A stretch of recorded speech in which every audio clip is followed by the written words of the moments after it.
जय हिंद दोस्तों, मैं जितेंद्र कुमार पटना बिहार से पुनः आज बहुत दिन बाद आप लोगों से यूट्यूब माध्यम से रूबरू हो रहे हैं। आज बहुत लंबे समय बाद किस विषय वस्तु पर आप लोगों के सामने हम चर्चा करने आए हैं।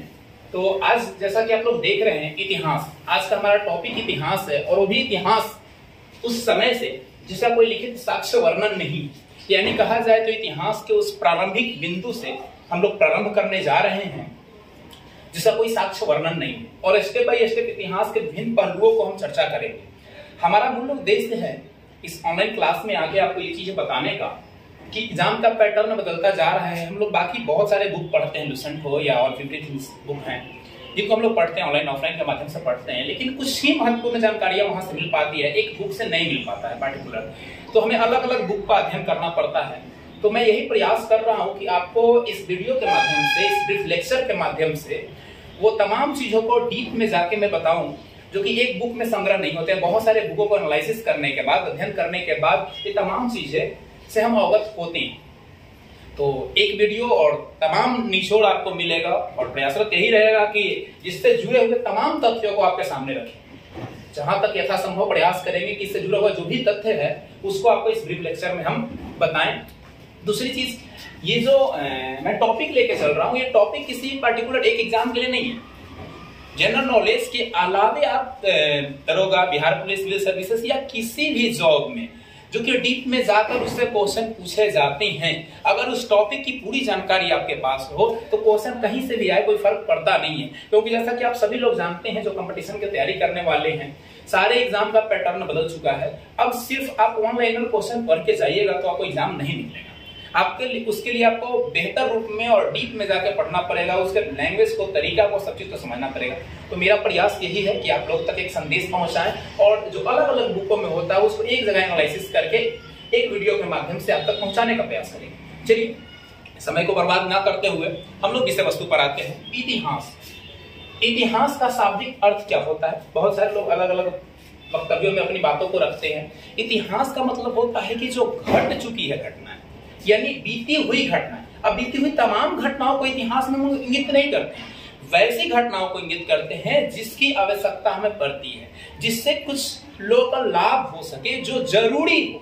ऐसा नहीं कि हर एक दिन में जो दिनचर्या में घट रही घटना उसको इतिहास कर सकते हैं। अगर इतिहास को देखें तो अभी से पहले जो घटी हुई घटना है, यानी अभी मैं बोल रहा हूं इससे पहले जो भी घटना घटी है वो इतिहास में चली जाएगी।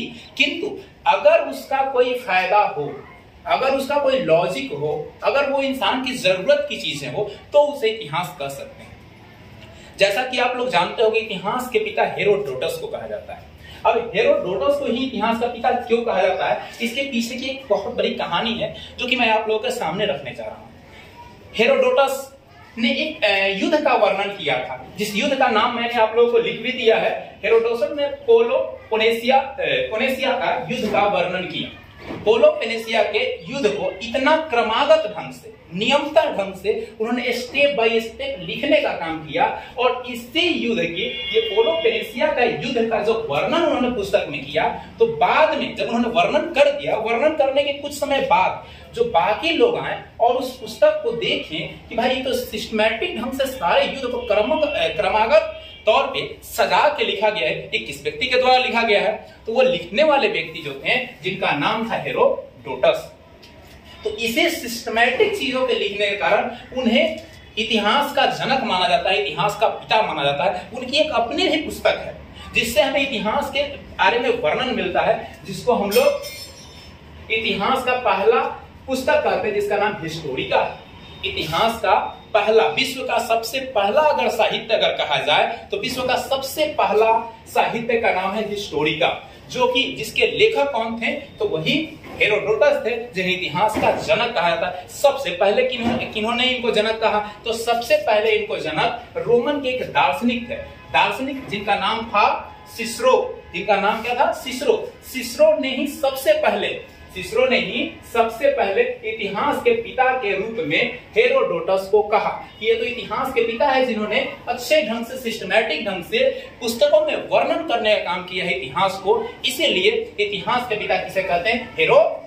हेरोडोटस को कहते हैं। तो ये महत्वपूर्ण बिंदु है जिसको आपको याद करना है। इतिहास के पिता हेरोडोटस हो गए।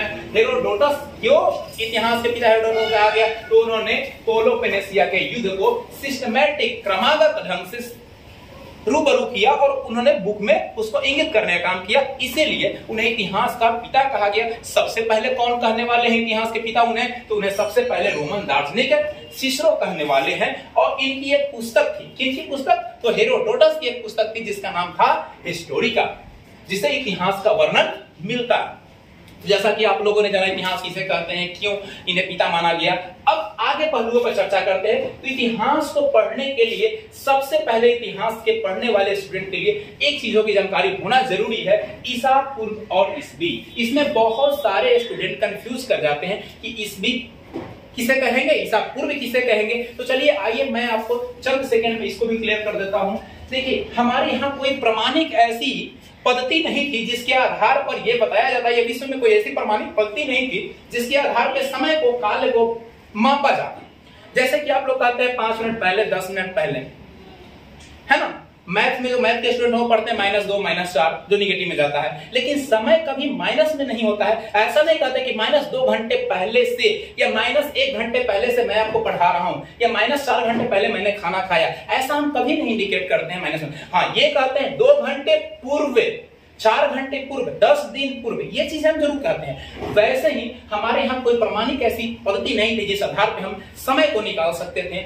जब ईसा मसीह का जन्म हुआ तो एक समय काल मिला, एक लोगों के सामने एक पद्धति मिल गई ईसा मसीह के जन्म के बाद। तो ईसा मसीह के जन्म के बाद ईसा को कहा गया 1 ईसा, 2 ईसा, यानी ईसा 1 साल का हो गया, 2 साल का हो गया। इसको इतिहासकारों ने समझा, चलिए तो बहुत अच्छी चीज है, यहां से हम एक मापदंड तैयार कर सकते हैं और इस मापदंड के आधार पे हम समय को, काल को माप सकते हैं। और इसी मापदंड के आधार पे जब ईसा का जन्म हुआ, जन्म के बाद की जो घटित घटनाएं हैं उसे हम ईसवी कहते हैं, और ईसा मसीह के जन्म से पहले की जो घटनाएं हुई उसे ईसा पूर्व कहते हैं। जैसे आज 7 मई है, आज 7 मई है, 7 मई से पहले जो घटनाएं घटी है उसे क्या कहते हैं? 7 मई से पूर्व। और 7 मई के बाद जो घटना घटी उसे कहेंगे 7 मई के बाद। वैसे ईसा मसीह के जन्म से जो पहले घटना घटी वो सभी ईसा पूर्व में चले गए, जिसे हम लोग बीसी भी कहते हैं। ईसा पूर्व को बीसी भी कहते हैं, बिफोर क्राइस्ट। और ईसा मसीह के जन्म के बाद की घटना को एडी कहते हैं, डोमिक कहते हैं, यानी ईसा मसीह के बाद वाली घटना इसवी कहलाएगी, ईसा मसीह के जन्म वाली पहले वाली घटना आपकी बीसी कहलाएगी। अभी वर्तमान समय में कहीं कहीं आप पुस्तकों में पढ़ते होंगे तो देखते होंगे कि बीसी के जगह पर बीसीई कर दिया गया है और एडी के जगह पर ईसी कर दिया गया है। तो आपको कंफ्यूज नहीं होना है, समय बदल रहा है तो हर चीज को बदलाव होती है और उसको फॉलो करना आपको। बीसी का मतलब होता है बिफोर कॉमन एरा, जो कि बीसी का ही रूप है, बिफोर क्राइस्ट का ही रूप है। और एडी का जो आधुनिक रूप हो गया तो हो गया सी, यानी कॉमन एरा। तो आपको कंफ्यूज नहीं करना है कि सी कहां से आ गया और ये बीसी कहां से आ गया, तो ये कंफ्यूज नहीं करना है। तो ये चीज आप समझ गए होंगे कि ईसा मसीह के जन्म से जो पहले घटना घटी वो ईसा पूर्व में चली गई और ईसा मसीह के बाद की जो घटना घटी वो ईसवी में। चलिए तो उससे आगे आते हैं। इतिहास को समझने के लिए मैंने एक डायग्राम बनाया है, पहले मैं आप लोगों को इस डायग्राम से रूबरू करवाता हूं, फिर उसके बाद महत्वपूर्ण विषयों पर चर्चा करते हैं। सबसे पहले हम उस काल को, इतिहास को समझने के इसको 3 कालखंडों में बांट दिया गया है। इसको 3 कालखंडों में बांट दिया गया है, प्राग ऐतिहासिक, ऐतिहासिक और मध्य ऐतिहासिक। यानी प्राग ऐतिहासिक काल, मध्य ऐतिहासिक काल और ऐतिहासिक काल, ये 3 काल खंडों में इतिहास को बांटा गया है। अब प्राग ऐतिहासिक काल और मध्य ऐतिहासिक और ऐतिहासिक काल होता क्या है? तो प्राग ऐतिहासिक काल कहने का मतलब है कि वैसा काल कि जिस काल का कोई लिखित वर्णन नहीं है, या इसको मध्य ऐतिहासिक के जगह अध ऐतिहासिक कर सकते हैं। आधे कहेंगे तो ज्यादा समझ में आएगी आप लोगों को, क्योंकि आधे आप लोग पढ़ते हैं। चलिए तो चर्चा करते हैं। प्राग ऐतिहासिक काल का मतलब होता है ऐसा कालखंड जिसका ना तो कोई लिखित वर्णन है और ना ही जिसे पढ़ा गया, यानी उस काल में पढ़ने लिखने वाली कोई प्रथाएं नहीं थी, ना तो लोग पढ़े लिखे थे और ना ही लिखने पढ़ने की कला उस समय विकसित थी। उसी काल को पाषाण काल भी कहा गया है, प्राग ऐतिहासिक काल को ही पाषाण काल भी कहा गया है। कहीं कहीं पाषाण युग कहते हैं लोग और कहीं कहीं पाषाण काल कहते हैं। तो प्राग ऐतिहासिक काल को पाषाण काल कहा गया है। दूसरा जो हो गया वो मध्य या अध ऐतिहासिक काल हो गया। अध ऐतिहासिक काल का मतलब होता है जिसमें लिखा तो गया है लेकिन पढ़ा नहीं गया है, यानी लिखने की कला थी, लोगों ने लिखा है लेकिन आज तक लोग उस लिपि को नहीं पढ़ पाए जो कि उस काल में लिखी गई थी। यानी अध ऐतिहासिक का मतलब ही आधा, यानी आधा का मतलब होता है कि लिखे हुए हैं लेकिन हमने पढ़ा नहीं है। और प्राग का मतलब पढ़ा लिखा कुछ भी नहीं है, यानी जिसका कोई लिखित साक्ष्य वर्णन हमारे पास नहीं है, वैसे काल को हम ऐतिहासिक काल कहते हैं। और अध ऐतिहासिक काल का मतलब होता है वैसे कालखंड जिसमें लिखा हुआ तो है लेकिन अभी तक पढ़ा नहीं है। बहुत सारे लोगों ने दावा किया कि हाँ हमने पढ़ लिया है, लेकिन उसका कोई साक्ष्य प्रस्तुत नहीं कर पाए। इसीलिए अभी भी वर्तमान समय तक ये कहा जाता है कि आद ऐतिहासिक काल में हमारे पास लिखित तो है साक्ष्य, लेकिन इस साक्ष्य को ये पढ़ नहीं पाया है। आगे देखते हैं ऐतिहासिक काल। ऐतिहासिक काल खंडों में दोनों चीजें हैं, लिखी भी गई है और पढ़ी भी गई है। यानी इस काल खंड के पास हमारे पास लिखित वर्णन है और उस लिखित चीजों को पढ़ भी सकते हैं, इसे ऐतिहासिक काल कहते हैं। ऐतिहासिक काल को भी 3 काल खंडों में बांटा गया है। ऐतिहासिक कालखंड प्राचीन, मध्यकालीन और आधुनिक काल खंडों में बांटा गया है, क्योंकि समय सारणी सबकी दी गई है। तो आते हैं हम प्रारंभ से शुरू करते हैं, फिर हम लोग चलेंगे ऐतिहासिक काल की तरफ भी। तो प्राग ऐतिहासिक काल को 4 वर्गों में बांटा गया, यानी जो पाषाण काल हो गया, पाषाण काल 4 भागों में विभक्त है। अब कौन कौन से हैं आइए चर्चा करते हैं। तो प्राग ऐतिहासिक काल या पाषाण काल या पाषाण युग सेम ही है, इसको 4 भागों में बांटा गया है। पहला हो गया आपका पूरा पाषाण काल, पूरा पाषाण काल। दूसरा हो गया आपका मध्य पाषाण काल। तीसरा आपका हो गया नव पाषाण काल। और चौथा जो हो गया तो उत्तर पाषाण काल या ताम्र पाषाण काल कहते हैं। उत्तर पाषाण काल या ताम्र पाषाण काल कहते हैं। अब इन काल खंडों का समय सारणी के साथ साथ किन किन चीजों का खोज हुआ, इंसान किन किन चीजों से अवगत था, उसकी दिनचर्या क्या थी, वह कैसे जीवन व्यतीत करता था, इन तमाम कालखंडों को हम इसके माध्यम से जानने वाले हैं। तो आइए चर्चा करते हैं। प्राग ऐतिहासिक काल यानी पाषाण काल, प्राग ऐतिहासिक काल यानी पाषाण काल, कंफ्यूज नहीं होना है। कह रहा है कि इसकी खोज रॉबर्ट ब्रूस फुट के द्वारा किया गया, यानी पाषाण काल की खोज किसने किया? रॉबर्ट ब्रूस फुट ने किया, वो भी 1863 में। अब बताइए इतने वर्ष पुराने घटनाक्रम को खोजा जाता है इतने वर्ष बाद, इसका कहने का तात्पर्य क्या है? यानी ये थी भूमि के अंदर, इसके साक्ष्य इसके प्रमाण दबे हुए थे, हमारे पास ऐसी कोई पद्धति नहीं थी, न ही कोई व्यक्ति ने इसकी खोजने की पहल की, लेकिन समय के अनुसार लोगों ने इसको साक्ष्य को देखा और देखने के बाद उसके बारे में जानकारियां अध्ययन की। और जानकारियां अध्ययन करने वाले जो सबसे पहले व्यक्ति थे वो रॉबर्ट ब्रूस फुट थे, जिन्होंने 1863 ईस्वी में इसको खोजने का काम किया। यानी पाषाण काल की खोज 1863 में रॉबर्ट ब्रूस फुट के माध्यम से की गई। कहा जाता है कि भारतीय पुरातत्व का पिता किन्हें कहा जाता है? तो अलेक्जेंडर कनिंघम को। ये वन लाइनर क्वेश्चन है, इसको याद रखना है। यानी अलेक्जेंडर कनिंघम को क्या कहता है? भारतीय पुरातत्व। अब पुरातत्व क्या होता है? पुरातत्व यानी पुराने तत्व जो धरती के अंदर गुफाओं में कहीं दबे थे, जिसका प्रमाण हमें नहीं था, लेकिन समय के मांग के अनुसार, समय के अनुसार लोगों ने से खुदाई की। तो खुदाई के दौरान या किसी भी प्रक्रिया के माध्यम से लोग के सामने जो आ जाती है पुरानी वस्तुएं, और उस वस्तुओं के बारे में कोई जानकार व्यक्ति होता है जो उसे खोज करता है, उसके बारे में जानकारियां देता है, उसे पुरातत्वविद कहते हैं। और पुरानी वस्तुओं को पुरातत्व कहते हैं। इसके बहुत सारे प्रमाण हैं, आगे चल के हम आपको बताएंगे। अभिलेखों के बारे में, शिलालेखों के बारे में, स्तंभ लेख, गुफा लेख, ये सब बारे में चर्चा करेंगे। ये सभी प्राचीन काल के ही हैं, लेकिन वो आगे हम लोग चर्चा करेंगे। तो अलेक्जेंडर कनिंघम को पुरातत्व विज्ञान का, भारतीय पुरातत्व का फादर कहा जाता है, पिता कहा जाता है। अब देखिए पाषाण काल में मिलने वाली धातु, बहुत सारी धातुएं मिली हैं जो धीरे धीरे समय काल के अनुसार आगे हम पढ़ेंगे, लोहा तांबा ऐसे करके मिला है। सबसे पहले मिलने वाला धातु तांबा है, जो कि आगे हम चर्चा भी करने वाले हैं यहाँ से। तो पाषाण काल में जो मिलने वाली धातु थी, जो भी धातुएं मिली है, उसका नामकरण, यानी जो धातुएं थी उन धातुओं का नामकरण क्रिश्चियन थॉमस ने किया है। क्रिश्चियन थॉमस नाम के एक व्यक्ति थे जिन्होंने जो पाषाण काल में जो धातु मिली है उस धातु का नामकरण कहा। जैसे ये मार्कर है, ये चश्मा है, वैसे ये बोर्ड है। तो इसी तरह से उन कालों में जो भी वस्तुएं मिली है उसका नामकरण करने का काम कौन किए हैं? तो ये क्रिश्चियन थॉमस किए हैं। इसके अलावे लिखावट के आधार पर, यानी जो उस पे कुछ कुछ चित्र वगैरह बने हुए थे, क्योंकि चित्रकला का भी खोज हुआ था, तो उस लिखावट के आधार पर नामकरण जो किया गया, यानी जो धातुएं मिली उसमें कुछ लिखावट थी, लिखावट के आधार पर जो नामकरण करने वाले थे वो थे रॉबर्ट जॉन ब्रूस। ये जॉन ब्रूस के द्वारा लिखावट के आधार पर नामकरण किया गया, जबकि खोज के आधार पर जो किए धातुओं को वो क्रिश्चियन थॉमस किए। आगे देखते हैं, जैसा कि आप लोगों ने देखा कि पाषाण काल को 4 भागों में बांट दिया गया, पूरा पाषाण, नवपाषाण, मध्य पाषाण, उत्तर पाषाण या ताम्र पाषाण।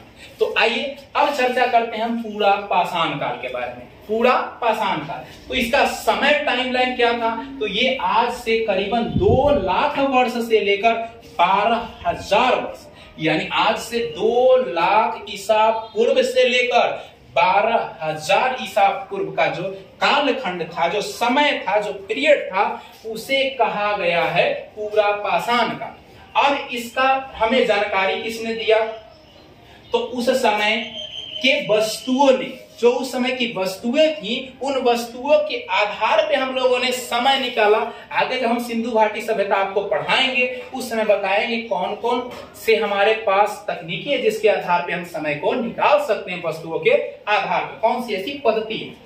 तो आइए ये इसका कालखंड याद रखेंगे पूरा पाषाण का। ये पूरा पाषाण का कालखंड आपका 2 लाख वर्ष से लेकर 12,000 ईसा पूर्व तक था। इस काल में लिखने और पढ़ने की कोई कला नहीं थी। मैंने पहले ही आपको बताया कि प्राग ऐतिहासिक काल या पाषाण काल में लिखने की कोई प्रथा ही नहीं थी, इसीलिए सिर्फ प्राग ऐतिहासिक काल कहा गया, क्योंकि इसका कोई हमारे पास लिखित और मौखिक कोई वर्णन ही नहीं है। मतलब जो वस्तुएं मिली, वस्तुओं के आधार पर इसको बताया गया कि हाँ ये वस्तु इतनी पुरानी है तो उस कालखंड में हुआ होगी, या उस स्थान पर मिला है तो वहां से इसका प्रमाण मिलता है। ये चीज है, न कि कहीं पे लिखा हुआ है कि ये वस्तु यहाँ से और यहाँ से ये राजा या किसी के माध्यम से यहाँ पे रखा गया। नहीं, वो वस्तु मिली, मिलने के आधार पर उसको बताया गया। कह रहा है कि इसमें लोग मुख्य रूप से आदिवासी थे, खाना बदोश जिंदगी व्यतीत करते थे।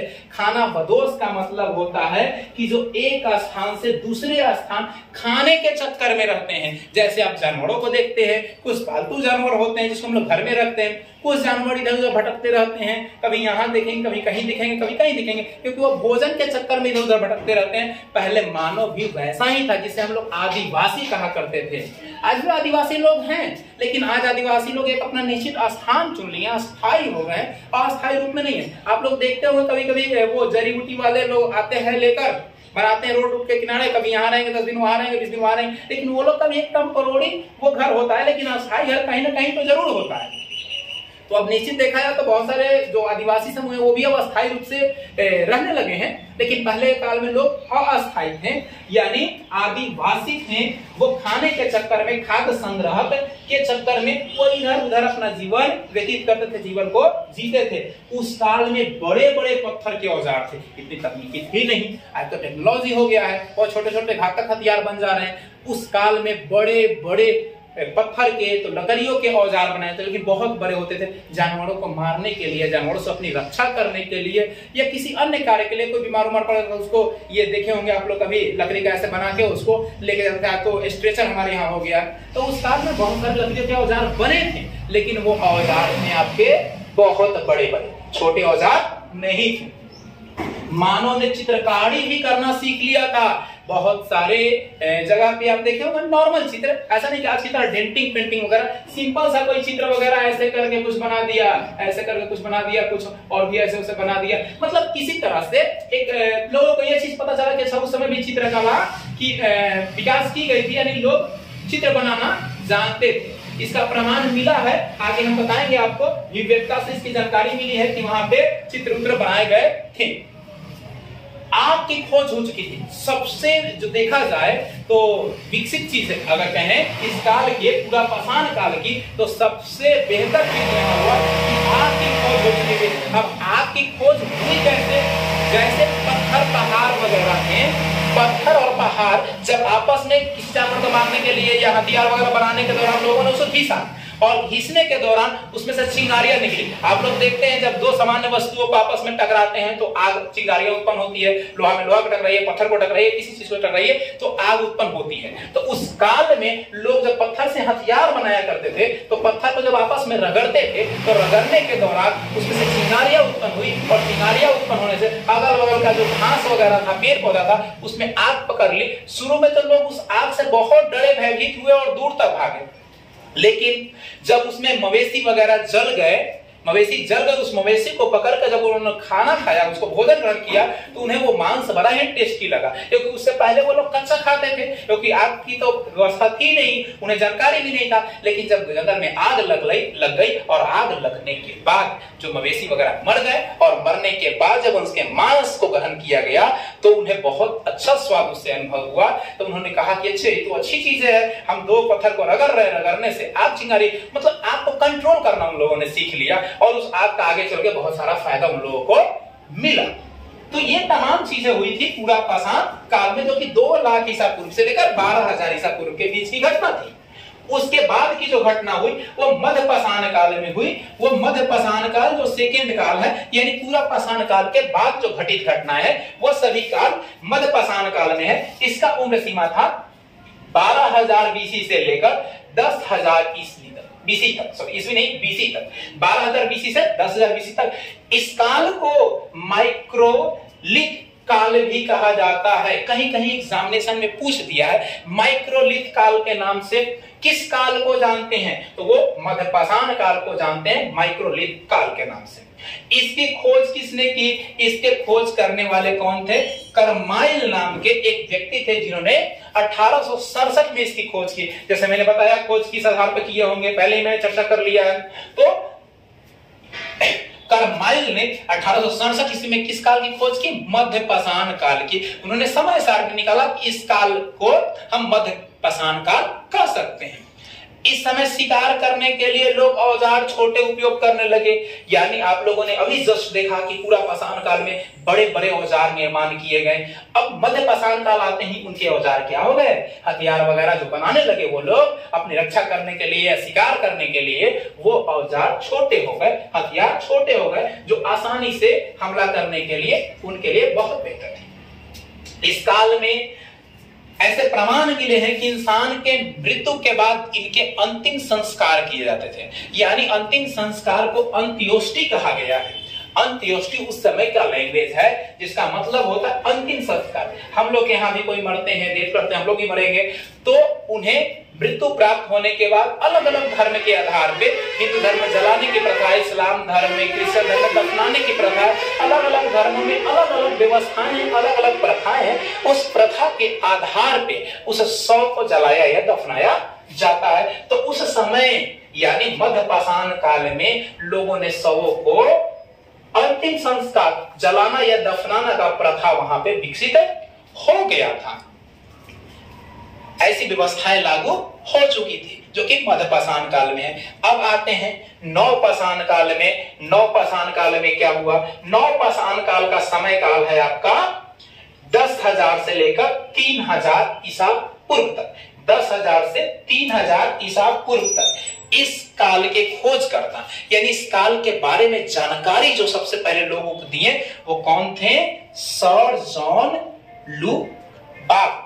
सर जॉन लुबाक ने सबसे पहले लोगों को बताया कि भाई ये जो नव पाषाण काल का जो समय काल है वो 10,000 ईस्वी से लेकर 3,000 ईस्वी के बीच है। और उन्होंने कब बताया? तो 1865 ईस्वी में इस बात को लोगों के सामने रखा कि ये काल जो है वो आपका नव पाषाण काल है। नव पाषाण काल में भी महत्वपूर्ण खोज हुए। आइए उन खोजों का जानकारी हम लेते हैं, चर्चा करते हैं। इस काल में मानव अस्थायी आवास बनाकर रहने लगा।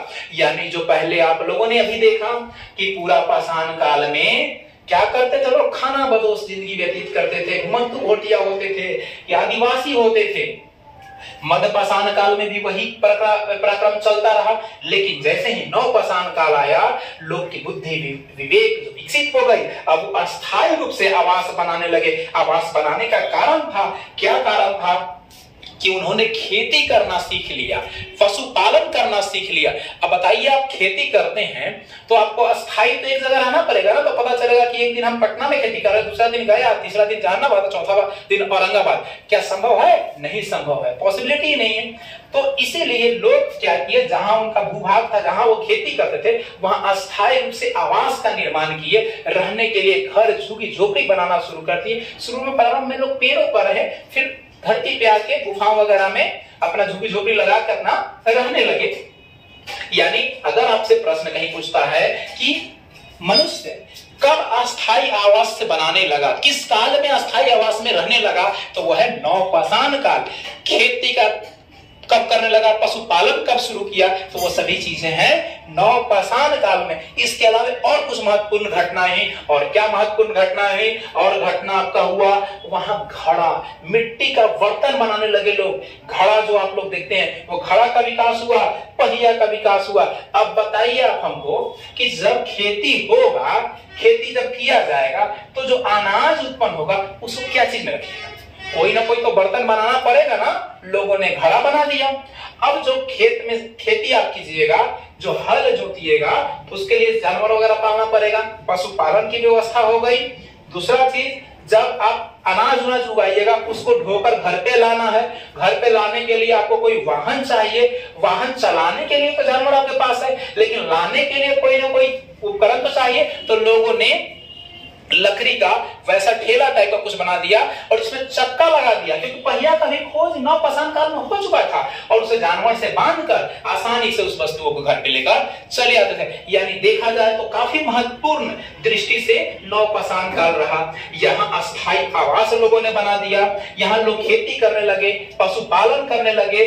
मन का मतलब घड़ा होता है, घड़ा का खोज हो गया, पहिया बनाए लोग, मिट्टी की बर्तनें बनाने लगे। यानी ये तमाम चीजें जो कि नवपाषाण काल में खोज हुआ।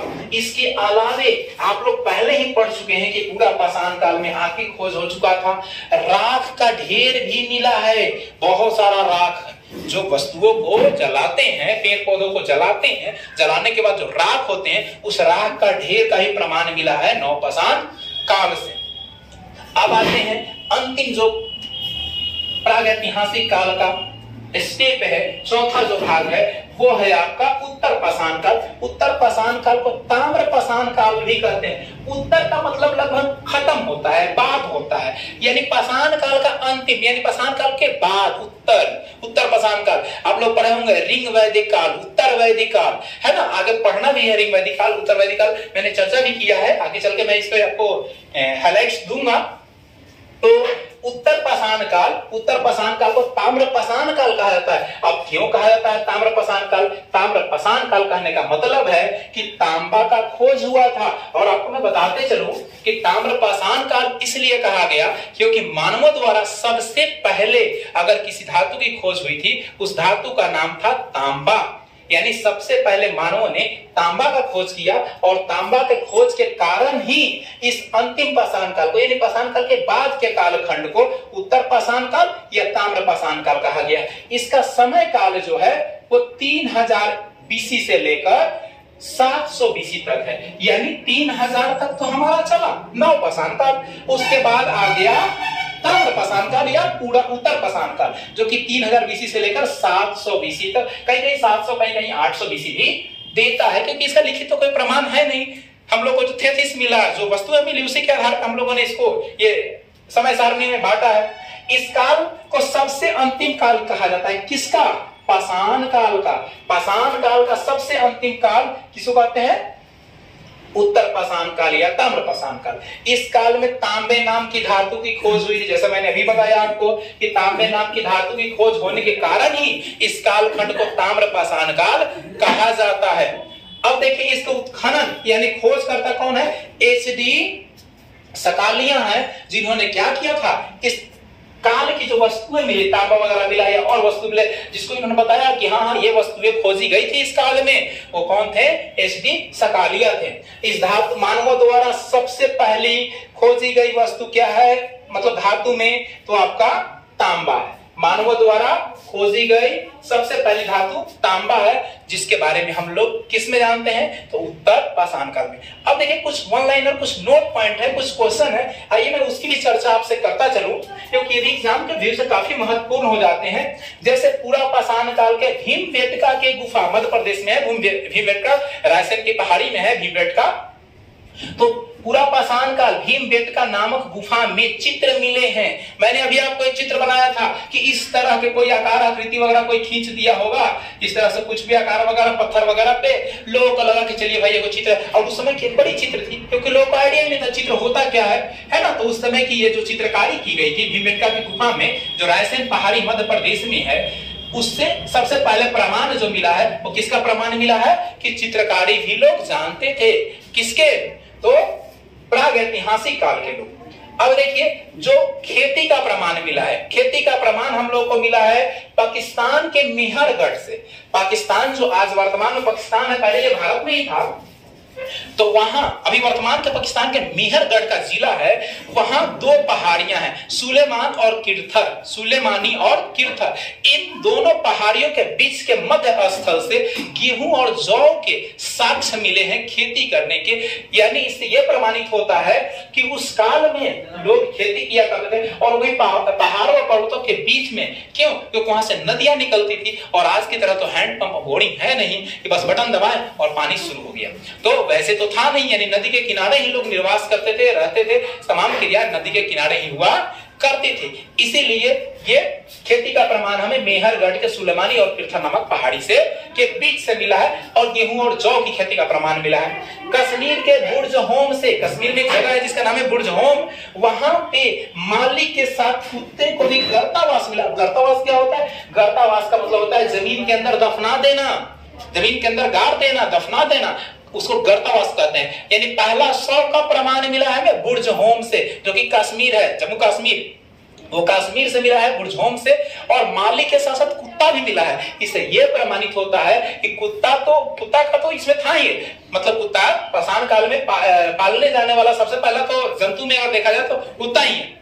जैसे सबसे पहले धातु में आपका तांबा है, वैसे ही पालतू जानवर अगर मानव ने किसको बनाया तो कुत्ता को बनाया। तो यानी बहुत प्रिय हुआ होगा कुत्ता अपने मालिक का, इसलिए मालिक के साथ साथ उसको भी दफना दिया गया। जैसे आज हम लोग देखते हैं बहुत सारी कीमती चीजें रहती हैं तो वो चीजें दफना दी जाती है मालिक के साथ, वैसे उसमें कुत्ता दफनाया गया था, जो कि बुर्ज होम कश्मीर से मिला। फिर कह रहा है कि गुफकराल नामक स्थान से मृत भांड मिला है। अब ये मृत भांड क्या होता है? मृत भांड का मतलब होता है बड़ा सा घड़ा में व्यक्ति के शव को डालकर दफना देना। अब ये मत सोचिएगा छोटा सा घड़ा में आदमी का शव हो जाएगा, बड़ा सा घड़ा, बहुत बड़ा घड़ा में जो मृत व्यक्ति था उसके शव को उसमें दफना दिया गया, उसी को मृत भांड कहा गया। जो बड़ा शव का ये था उसे मृत भांड, घड़ा के अंदर डाल के दफनाया गया, इसीलिए उसको मृत भांड कहा गया। याद रखिएगा मृत भांड ही पूछेगा, यानी घड़ा में शव पूछेगा, जो कि कहां से?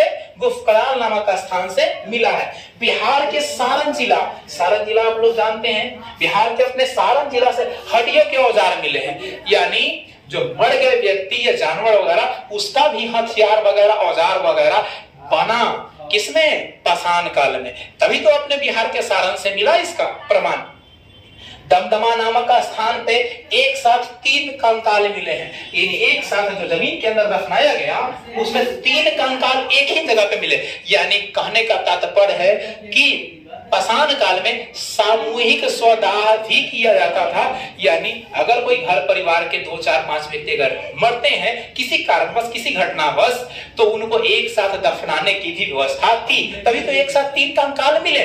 या हो सकता है कोई ऐसी लूटपाट या कोई घटना हुई हो जिसमें लोगों ने किन्हीं लोगों की हत्या कर दी, उसके परिवार की हत्या कर दी, और वो तीनों परिवार के सदस्य एक ही जगह हो और वैसे ही वो धरती के अंदर दब गए और बाद में उन्हें प्रमाण मिला। तो ये हो सकता है कि या तो साथ में दफनाया गया हो या किसी कारणवश साथ में मर गए होंगे। इलाहाबाद के कोल्डीहवा से चावल के दाने मिले हैं। अपने इलाहाबाद यूपी इलाहाबाद से कोल्डीहवा नामक स्थान से चावल के दाने का प्रमाण मिला है। और भी चीजें हैं, भारत में नर्मदा नदी के मानव का प्रमाण मिला है। यानी नर्मदा नदी जो हमारे यहाँ है, हमारे इंडिया में, उस नर्मदा नदी के तट से, उसके अगल बगल के क्षेत्रों से मानव के प्रमाण मिले हैं। यानी कहने का मतलब कि मानव के हड्डियां कंकाल वगैरह मिले हैं। मानव का प्रमाण जिंदा थोड़े मिला होगा, उसके हड्डी कंकाल वगैरह मिले होंगे। कह रहा है कि सबसे पहले मानवों द्वारा खेती जो की गई वो किसकी की गई, तो वो आपके जौ की खेती की गई। याद रखिएगा, बहुत लोग कंफ्यूजन में गेहूं को मारते हैं, नहीं, सबसे पहले जौ की खेती की गई, बाद में गेहूं की खेती की गई। कुछ ही समय के आसपास का है, लेकिन सबसे पहले जौ की खेती की गई। और उसमें बैल और हल का भी प्रमाण मिला है। जाहिर सी बात है, खेती होगा तो खेती किसके माध्यम से होगा, इंसान तो थोड़े जोतेगा, उसके लिए जानवर चाहिए। यानी बैल था और हल लकड़ी वगैरह या पत्थर वगैरह के बनाए गए होंगे हल, जिसका भी प्रमाण मिला है नवपाषाण काल से। याद रखिएगा, पूछेगा कि हल और बैल किस काल से, तो नवपाषाण काल से मिले हैं। इसके अलावा भारतीय पुरातत्व सर्वेक्षण का महानिदेशक जॉन मार्शल को माना जाता है। मार्शल साहब को महानिदेशक माना गया भारतीय पुरातत्व सर्वेक्षण का। इसके अलावा ये महत्वपूर्ण टॉपिक थी जो कि आपके पाषाण काल से था, प्रागैतिहासिक काल के से था, जो कि हम लोगों ने एक ब्रीफ लेक्चर के अंदर एक पूरे काल को और इस काल में खोजी गई वस्तुओं को, उस समय की प्रथाओं को, सिस्टम को, उस काल खंडों को, उससे जुड़े हुए व्यक्तियों को हम लोगों ने अध्ययन किया, जो कि एग्जाम की दृष्टि से बहुत महत्वपूर्ण है। मुझे नहीं लगता है कि इतना जानने के बाद इससे अधिक एग्जाम में इन कालखंडों से आपको आवश्यकता पड़ेगी, क्योंकि अभी तक के एग्जामिनेशन में इससे ज्यादा मतलब डीप में नहीं पूछेगा इन कालखंडों से। तो मैं यही सोचता हूं कि शायद पर्याप्त है जितनी मतलब जरूरत है, क्योंकि मैंने पूरा प्रयास किया है कि इस घटनाक्रम से जुड़े हुए तमाम तथ्यों को आपके सामने रखूं। तो ये सब हम लोगों ने देखा प्रागैतिहासिक काल में। अब आता है आद्य ऐतिहासिक काल, यानी आप लोग पहले ही सुने हैं कि आद्य ऐतिहासिक काल का मतलब है वैसा कालखंड, वैसा समय जिसका लिखित वर्णन है किंतु पढ़ा नहीं गया है। यानी अभी तक किसी व्यक्ति को सफल, बहुत सारे लोगों ने दावा किया, जरूर बहुत सारे लोगों ने दावा किया, लेकिन किसी ने प्रमाणित नहीं किया कि हाँ इस कालखंड में हमने ये जो चीजें पढ़ी है ये बिल्कुल प्रमाणित है। यानी ऐसा किसी ने प्रूफ नहीं किया, इसीलिए अभी भी इतिहास इस बात को मानने को सज्ज नहीं है कि आद्य ऐतिहासिक काल में लिखी हुई चीजों को कोई पढ़ पाया है, तो इसलिए नहीं पढ़ पाया है। अब इस कालखंड में क्या क्या पढ़ना है, इस कालखंड में मुख्य रूप को दो भागों में हम लोग बांटते हैं। एक सिंधु सभ्यता को ही सैंधव सभ्यता कहते हैं और दूसरी को हड़प्पा सभ्यता भी कहते हैं। क्यों कहते हैं, ये तो हम इसका लेक्चर अगले क्लास में देंगे, ब्रीफ लेक्चर में हम लोग इसके बारे में जानेंगे। सैंधव, सिंधु या फिर हड़प्पा, ये तीनों एक ही सभ्यता है, एक ही सभ्यता का अलग अलग स्थल है, इसीलिए नामकरण किया गया। जो कि सैंधव सभ्यता, सिंधु सभ्यता और हड़प्पा सभ्यता, सिंधु सभ्यता से ज्यादा फेमस है, हड़प्पा सभ्यता से ज्यादा फेमस है। तो चर्चा हम लोग करेंगे, सैंधव सभ्यता कहीं कहीं मिलती है देखने। अब इस कालखंड को दो भागों में बांटते हैं आद्य ऐतिहासिक काल को, एक हड़प्पा, सिंधु और सैंधव के कालखंड में, और दूसरा है वैदिक कालखंड। यानी वैदिक सभ्यता, जब आर्य लोग भारत में आए उस काल के बाद की घटना। तो वैदिक सभ्यता को भी दो भागों में बांटा गया है, वैदिक काल को दो भागों में बांटा गया है, ऋग वैदिक काल और उत्तर वैदिक काल। यानी ऋग वैदिक काल का कालखंड और उत्तर वैदिक काल का कालखंड, यानी ऋग वैदिक के बाद के कालखंड को उत्तर वैदिक कालखंड कहा गया। अब दोनों का समय सारणी है, ऋग वैदिक काल जो हमारा है वो 1500 ईसा पूर्व से लेकर 1000 ईसा पूर्व तक है, और उत्तर वैदिक काल है जो 1000 ईसा पूर्व से लेकर 600 ईसा पूर्व तक का काल है। अब इन कालों की चर्चा हम लोग अगले क्लास में करने वाले हैं, यानी अगले क्लास में हम लोग पढ़ने वाले हैं आद्य ऐतिहासिक काल, यानी आधा ऐतिहासिक काल, यानी जिसके बारे में लिखित है लेकिन पढ़ा नहीं गया। उसके बाद हम लोग फिर ऐतिहासिक काल के विभिन्न घटनाक्रमों को स्टेप बाय स्टेप चर्चा करेंगे, जिसमें बौद्ध, जैन और विभिन्न धर्मों के बारे में, विभिन्न राजवंशों के बारे में, विदेशी आक्रमणों के बारे में, गवर्नर जनरल के बारे में, आधुनिक इतिहास के बारे में। अगर देखा है तो इसमें विश्व इतिहास भी आता है, और भारत के स्वतंत्रता संग्राम के जो गांधी और नेहरू काल है वो भी चीजें आती हैं। वो सारी चीजें आधुनिक 1950 तक ही इसीलिए लिखे क्योंकि 1950 से घटना के बाद जो हो जाता है वो समझिए कि विश्व इतिहास से इसको जोड़ के हम लोग पढ़ते हैं। मुख्य घटना है तो 1950 भारत के आजादी तक की घटना है, उसके बारे में हम लोग चर्चा करेंगे। फिर तो वो मॉडर्न हो जाता, मतलब कहा जाए तो करंट में आ जाता है।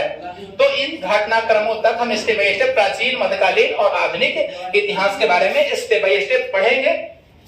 तो जैसा कि मैंने पूरा प्रयास किया कि आप लोगों को इन घटनाक्रमों की पूरी जानकारी दूं, जैसा हो आप लोग कमेंट में जरूर बताएं। अगर अच्छे लगे तो, अगर कहीं कुछ कमियां रह गई हो उसको प्रयास करेंगे कि अगले वीडियो में वो चीजें ना रहें। तो फिर मिलते हैं अगले वीडियो में। जय हिंद, जय भारत, जय संविधान।